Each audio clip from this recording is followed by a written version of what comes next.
शिव की दया के आश्रय में नहीं जा रहा। कहीं न कहीं हमारे अंदर मान, प्रतिष्ठा, सम्मान, पैसा पकड़ रहा है। इसका मूल उद्देश्य है कि हमारा मन नहीं समझ रहा है। ये मन कैसे समझेगा? चलिए इस मन को समझाते हैं।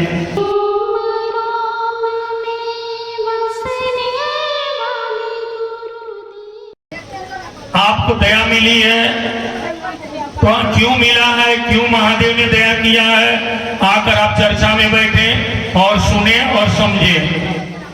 जबकि बार बार कहा जा रहा है कि मनौती की चर्चा में आपके पास जब मैसेज आता है तो आप उसको कहें कि वो पूरा परिवार से उस दिन चर्चा में बैठेगा।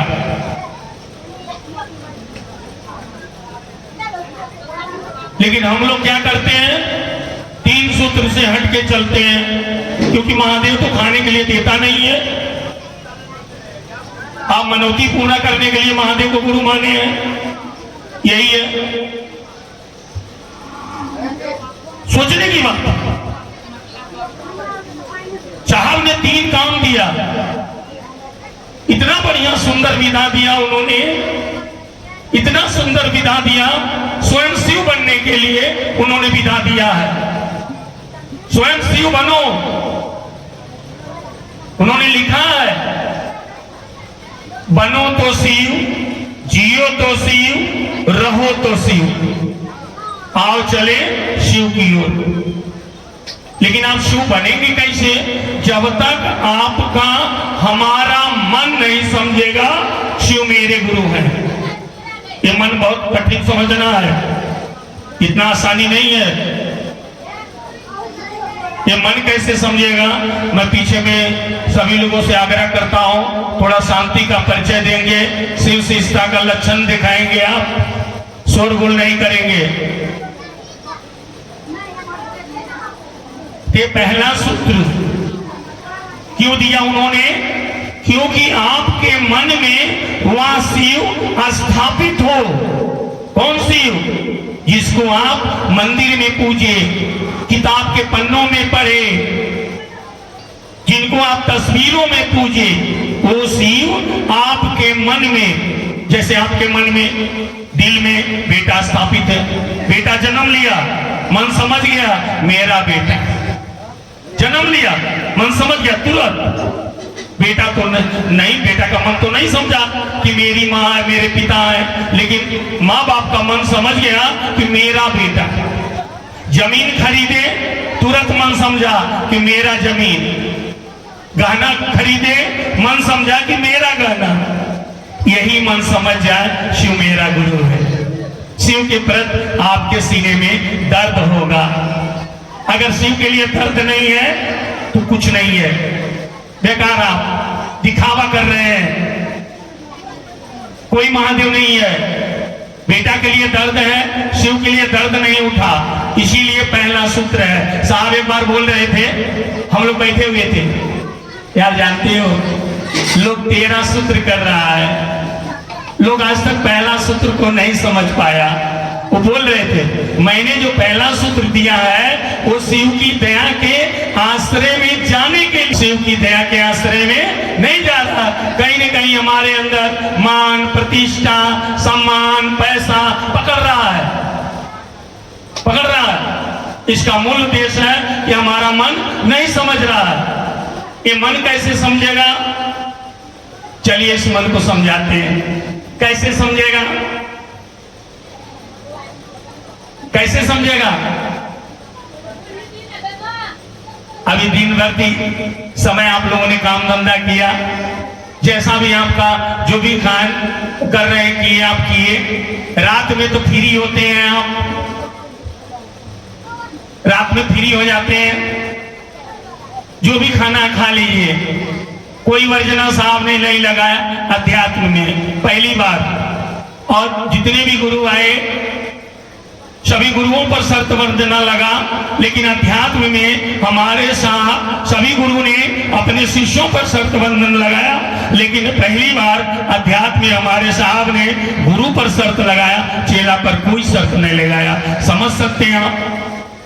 जब उन्होंने आरा के शमशान भूमि में रात्रि के 2 बजे शिव को गुरु माने थे, तो उन्होंने 3 कसम खाई थी, 3 शर्त लगाए थे। वो बार बार चर्चाओं में बोलते हैं। पहला, जैसा आप तस्वीर में दिखते हैं, अगर आप आसमान से महादेव के रूप में आओगे और कहोगे मुझसे कुछ सीख लो, तो भी मैं नहीं सीखूंगा। दूसरा, धरती पर आदमी के रूप में आओगे। क्यों? क्योंकि बहुत सारे तांत्रिक औड़ियों ने साहब को ठगा था, इसीलिए ठगाए हुए व्यक्ति थे वो, इसीलिए उन्होंने कहा था कि अगर आदमी के रूप में आओगे और कहोगे मुझसे कुछ सीख लो, तो भी नहीं सीखूंगा।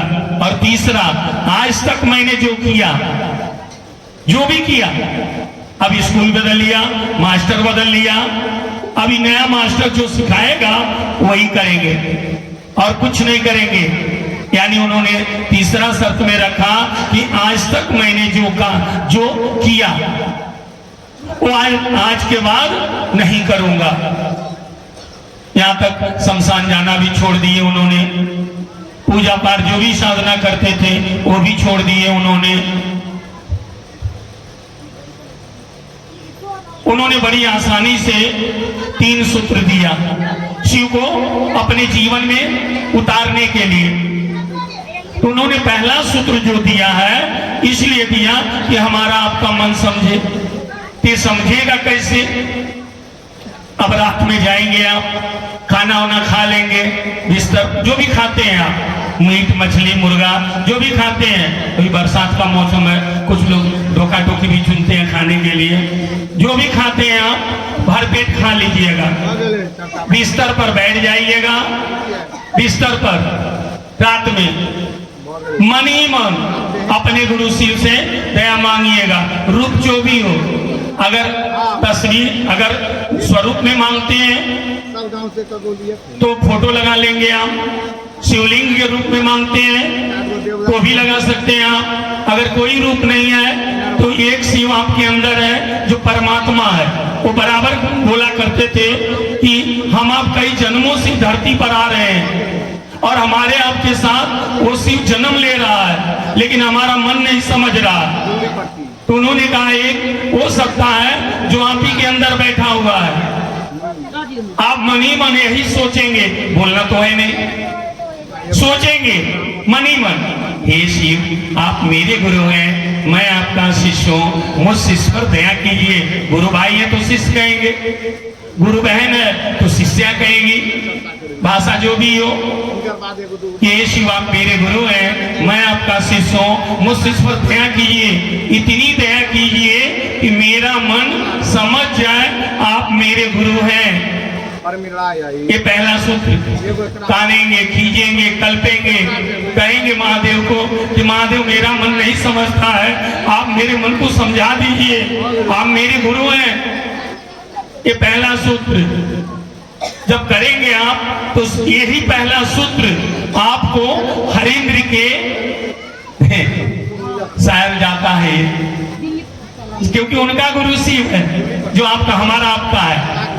तो जब आप पहला सूत्र करेंगे, कान के खींच के कलप के कहेंगे महादेव को कि हे महादेव अहाँ हमर गुरु छी, हम अहाँके शिष्या छी, अहाँ हमरा दया कह दियो, एतेक दया कह दियो कि हमर मन समझ जाए अहाँ हमर गुरु छी। बार बार संप्रेषण डालो, यही है पहला सूत्र। यानी आपका हमारा मन समझे कि शिव मेरे गुरु है। समझ रहे हैं कि नहीं? समझ रहे हैं ना? अरे भूता के लोग हैं, कितने लोग भूता के बैठे हुए हैं, तनी हाथ उठाइए तो, बाहरी नहीं, भूता के खाली बस 10 आदमी। हे महादेव ये गांव पर दया करा। अभी मैंने कुछ दिन पहले बरखा दीदी से बात किया लदनिया प्रखंड के बारे में कि दीदी थोड़ा लदनिया प्रखंड आप चलिए, वहाँ गुरु बहना लोग हैं, गुरु भाई नहीं है और गुरु काम बहुत स्लो हो रही है। तो दीदी ने कहा कि मैं भी तो गुरु बहना हूँ, मैं भी तो गुरु बहना हूँ। तो गुरु बहना है तो क्या हो गया, गुरु काम बढ़ाए आप। ये पहला और तीसरा सूत्र जो नमः शिवाय का मंत्र है, जो अभी आप गजेंद्र भैया समझा रहे थे, सांस पर करना है। तो ये 2 सूत्र आप पहले करना कैसे है समझ लीजिए। रात में बिस्तर पर जाएंगे, ये 2 सूत्र करेंगे जो आप अपने लिए दिया गया है। इसमें न तो अगरबत्ती है, न प्रसाद है, न फूल है, न बेलपत्र है, न नहाने की झंझट है, न खाने पीने की झंझट है, कुछ भी नहीं है। 2 सूत्र जो आपको अपने लिए करना है। यही 2 सूत्र आप बेटा को सिखाएंगे, बेटी को सिखाएंगे, पति को सिखाएंगे। मान लीजिए पति कहीं जा रहा है, ये जी थोड़ा महादेव से दया मांग लीजिए, प्रणाम कर लीजिए। यही 2 सूत्र, दया मांगना और नमः शिवाय प्रणाम करना। साहब बराबर बोलते हैं कि जो महादेव का चेला अपने गुरु से दया नहीं मांगता है, प्रणाम नहीं करता है, वो कहीं से महादेव का चेला नहीं है। इसीलिए 2 सूत्र आप करेंगे घर में। कहाँ करेंगे? बोलिए, भूता के मन से बात कर रहा हूं। कहाँ करेंगे? घर में करेंगे ना? दया मांगेंगे ना? कैसे मांगेंगे? हाँ? सभी लोग बोलिए, हे शिव। बोलिए ना, हे शिव। 10 आदमी तो घरवैया होगा, वो सोच रहा है, देखिए यही ना 10-20 को घरवैया होगा, वो 10 को बहन गई है, उसमें लपटा हुआ है। चर्चा सुन लेगा तो क्या होगा? ये जो अभी इतना खर्च किया है, हरिंद्र ने कहीं खर्च नहीं बताया 3 सूत्र में। 1 रुपया का नहीं, 1 अगरबत्ती का नहीं है, केवल मन ही मन सोचना है, बोलना तो नहीं है। तो रात में क्या बोलेंगे? बिस्तर पर बैठ के, हे शिव, हमर गुरु छी, हम अहाँ के शिष्या छी, हमरा दया करू, एतिक दया कर दियो महादेव कि हमर मन समझ जाए, हमर गुरु छी। हमर मन नहीं समझे महादेव, तनी दया कर दियो महादेव, हमरा मन के समझा दो महादेव। कानब चीजब कल्ब, वही समय महादेव वहां के मन में अवस्थित हो जाए। यानी यहाँ के मन, यही पहला सूत्र है, यानी आपका मन शिव बने।